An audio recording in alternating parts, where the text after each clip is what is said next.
Bwana, unakutana na unaongea na mwamba mmoja hivi hapa anaitwa Xavier Magama. Kama unamkumbuka, labda uliwahi kukutana naye katika mazingira yoyote yale nini, unaweza kufanya kitu katika hii video, au sio bwana? Lakini mimi acha niwakumbushe wale ambao nimesoma nao, wale tulisoma wote katika shule ya msingi, wengine wale tulisoma nao sekondari, wengine wale advance, wengine wale ambao tulifanikiwa kukutana katika mazingira yale ya chuo cha NIT pale Mabibo. Yes, sasa hivi nataka nikumbushe kitu fulani hivi ambacho tulikifanya tulikuwa wote katika shule ya sekondari Makagura. Oya, tulikuwa na kundi letu lilikuwa Black 7.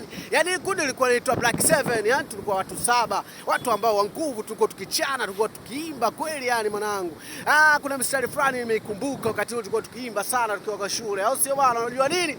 Kama unaweza kukumbuka nini, unaweza kuimba pamoja na mimi, au sio bwana? Yani ile nilikaa nikatulia, kichwa nikashikilia, akili nikatumia kubunia ya dunia, mengi yakatokea nisiyoyatarajia, sikujua la kufa na lipi la kuchukua. Kwa kuwa nilipania ndipo nikapata njia, mezani nikatulia, beti kuzipangilia. Sasa nipo kwenye fani, sio kama darasani mimi na peni na sasa ni mikrofoni. Sipendi jipaisha, wanapenda elimisha, hasa kuhusu maisha ambayo sasa natisha. Nadiri kwa vijana, kwa wazee, sio sana kwa kuwa najuta sana kwa upande wa vijana. Vijana changamoto, wala sio kitoto, tena ukitaka joto lazima aungue moto. Oya, najua hapo kuna watu wamenielewa, au sio bwana? Basi ili usikiwili uko wapi? Adrian Msemwa, Benedict Moyo, bwana. Nakumbuka sana kulikuwa na jamaa mmoja masifa nini. Oya Side, uko wapi Side?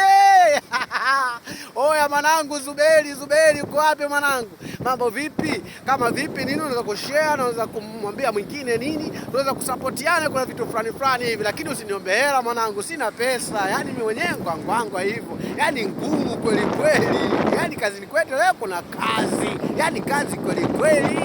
Bwana Xavier Magama hapa. Kama vipi unaweza kupiga tano ya namna hii, mambo ya